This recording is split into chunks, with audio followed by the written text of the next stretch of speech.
번째의 분수령에서는 그 도구가 그래도 예를 들면 뭐 점을 본다든지 아니면 뭐 침을 맞는다든지 이게 이제 대학 졸업장하고 이제 동등한 수준에서 여러 가지 치료 효과 자체가 독점이 일어나지 않은 거죠. 근데 두 번째 분수령에 55년이 되면 거기서 독점이 이렇게 생겨버리게 되는데요. 독점의 핵심은 병원에 가지 않으면 낫는 것도 아니고 죽는 것도 아니고 건강한 것도 아니고 그러니까 모든 것이 병이라는 개념 자체를 병원으로부터 이렇게 공급받게 되는 것 자체. 그러니까 개념 자체의 출처와 그 개념의 발화자가 지정되는 것이 문제인 거죠. 독점이. 무슨 삼성병원 이런 게 문제가 아니라 병원이라는 개념 자체가 사회 전체에서 없는 것을 상상할 수 없는 수준까지로 올라가 버렸을 때가 독점이고 그 독점의 계기는 뭘까요, 기현쌤? 왜 두 번째 분수령에 그런 독점이 발생해 버렸다? 최소한 단순하게 말합니다. 물량이 일단 과다 공급됐다고 말하고 있어요. 기억나시죠? 일단 거기에 다른 것보다 그러니까 너무나 많이 투입이 돼 버려가지고 그것 자체를 이제 감당할 수 없는 만큼 많이 공급이 돼서 거기서부터 한계 효용이 떨어진 거죠. 그리고 한계 효용이 떨어졌음에도 불구하고 개념 자체는 이제 지배적으로 필수 불가결한 것으로 자리 잡아가게 됩니다. 자, 두 번째 문턱을 통과했을 때. 자, 그래서 일단은 하나하나씩 짚어보면서 선생님들의 지금 발표하셨던 그 글을 종합적으로 가져가면 될 것 같은데 첫 번째가 103쪽입니다. 시작을 하는데요. 생물학적 태아죠. 이렇게 하는 것이 좋겠습니다. 132쪽에 시작을 이렇게 합니다. 세 번째 줄에 132쪽입니다. 6가지 경로를 확인해야 된다.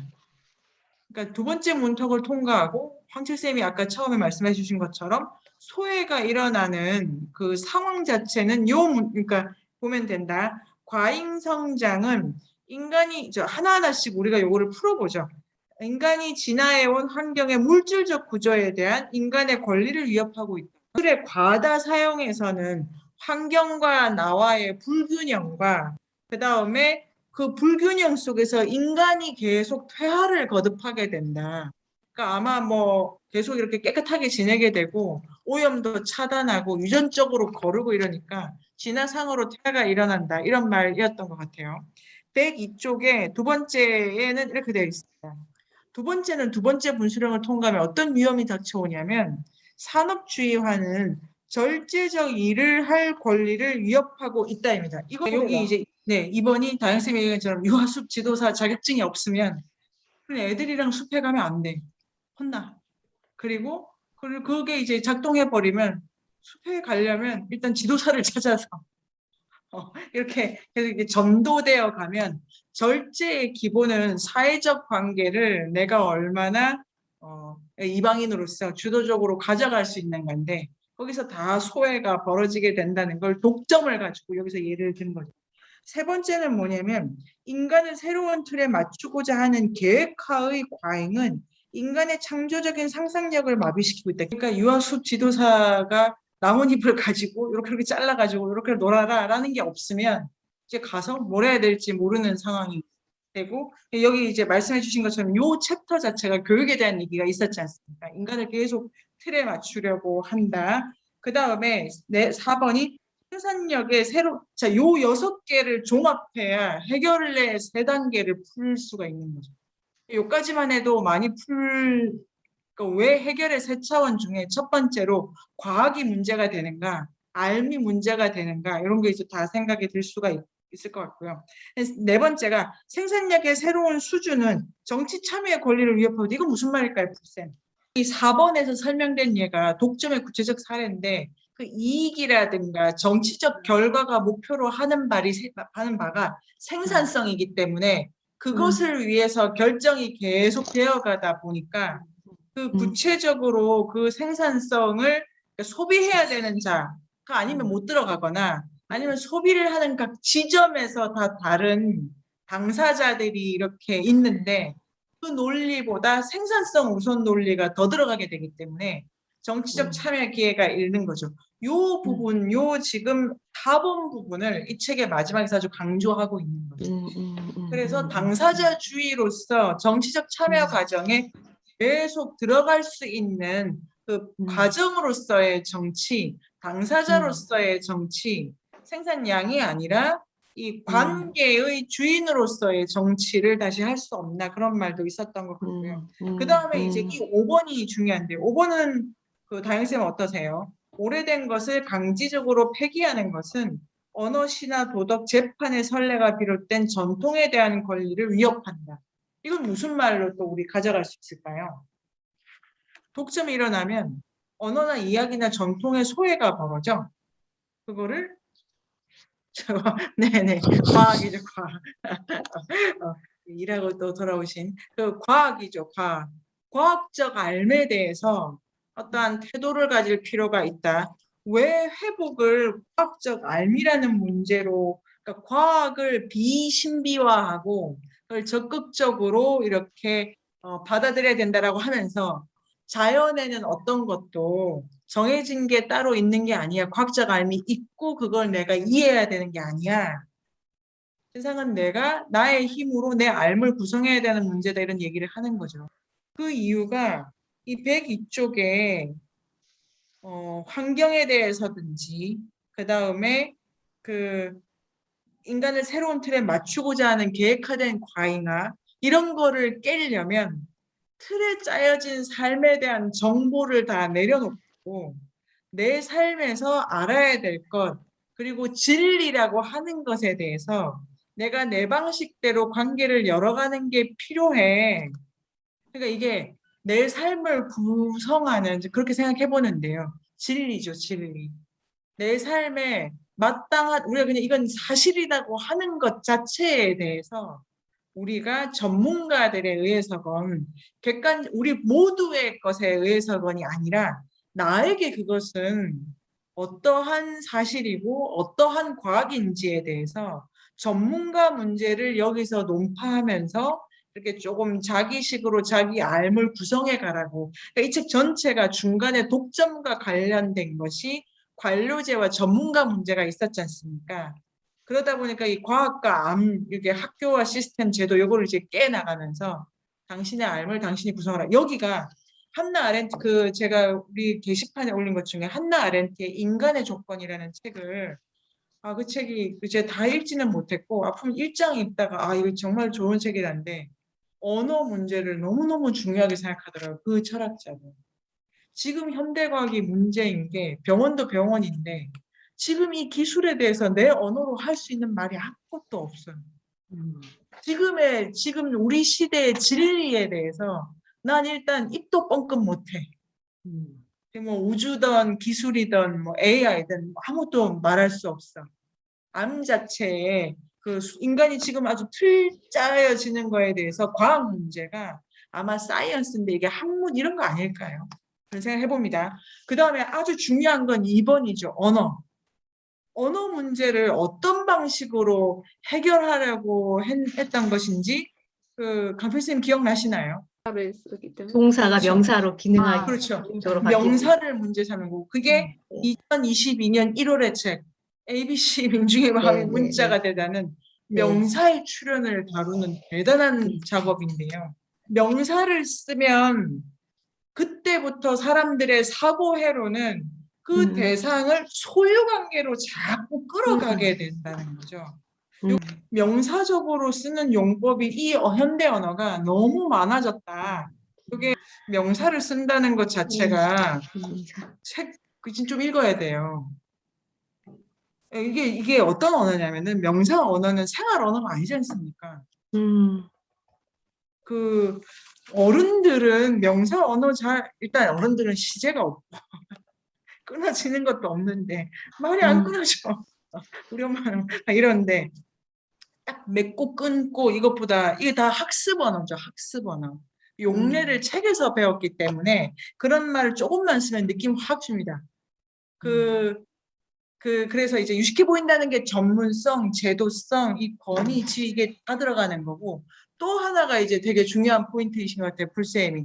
그 명사화되면 명사화된 게 이미 삶의 활동성을 딱 이렇게 응고시킨 거기 때문에 금방 대체 가능한 물건을 찾아낼 수가 있습니다. 물건 자체가 다 이렇게 응고된 것이지 않습니까? 그러니까 원래는 활동 속에서 정지된 상태인데 그게 일단 우리 현실 공간에서 멈춰 있는 것들의 물건을 가지고 금방 대체해버리는 식으로 활교도 되게 많이 여는 것 같아요. 명사를 쓰면 관계를 여는데 도움이 안 된다고 하는 거거든요. 명사적 언어를 잘 쓰는 사람은 절제적으로 도구를 쓰는 게 아니야. 이런 거. 독립, 자유, 이게 다 이런 식으로 관념화된 인간 삶의 상태를 학교에서 배워서 찌어 누르는데 그걸 실제로 살아내려 그러면 거기 상상력을 발휘해야 되지 않습니까? 어떻게 자유가 다 똑같을 수가 있고 너무 추상화되는 걸로 사람을 찍어내려 버렸기 때문에 거기서는 창조적으로 자기 삶을 상상해낼 여지를 훈련을 해나가지가 못하는 거죠. 그러면 또다시 책을 보고 이걸 또 어떻게 하는 거야? 다시 계속 책으로 돌아. 다시 계속 전문가를 찾아가요. 그러니까 존재의 무게가 기질과 성향에 따라서 이게 맞춰지는 건데 날씬하다, 건강하다 이게 다 이발치에 따르면 찍어 누르는 건데 그거를 이제 자기 언어에 자동화된 방식으로 너무 쓰고 있고 자 우리가 지금까지 읽은 앞책을 다 떠올려 보면 태어나면서부터 엄마가 이러고 있는 거예요.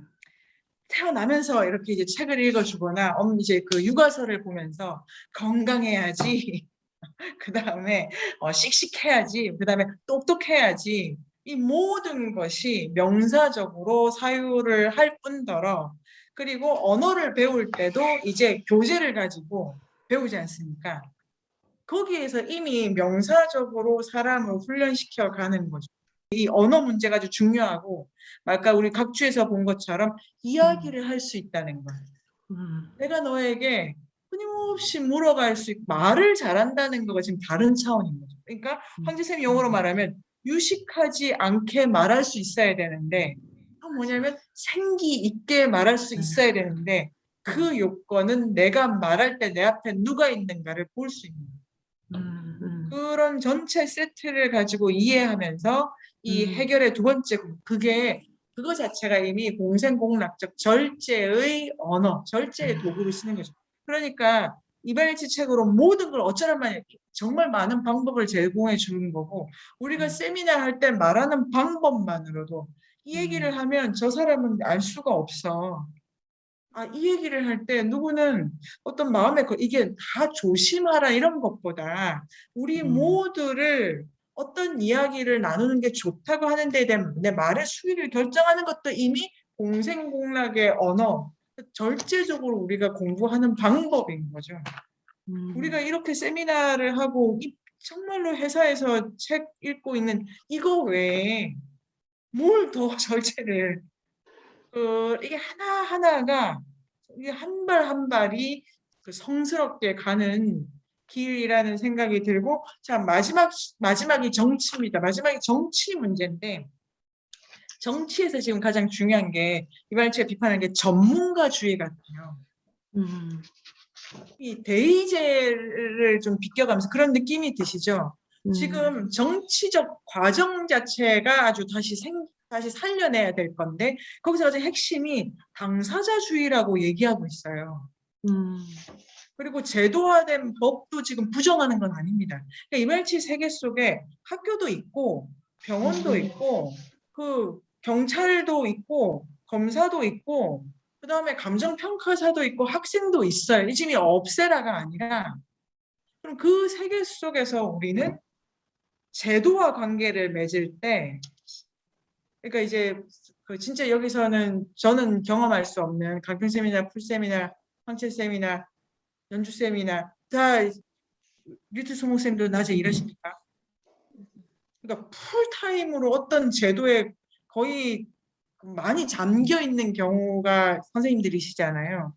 그럴 경우에 정말로 내가 이 제도랑 어떻게 관계 맺어야 되는 그게 마지막 섹션이 아닐까 싶은데요. 제도에 완전히 매몰되어 있는 것이 아니라 내 중심을 잘 가지고 갈 수 있기 때문에 이렇게 만약에 뭐 주부만 해도 밥을 해야 되는데 그 책을 봐야 되는데 이게 휘둘려서 휘청휘청 하고 있으면 그게 공생공락적이지 않을 텐데 이 내 중심 속에서 관계에 여긴 내가 이런 사람들과 있지 빨리 옮기고 저긴 저런 사람들과 있지가 여기서 풀쌤이 말한 것처럼 시야를 계속 넓혀가면 어떤 식의 그 윤리 이런 것도 나올 것 같고요.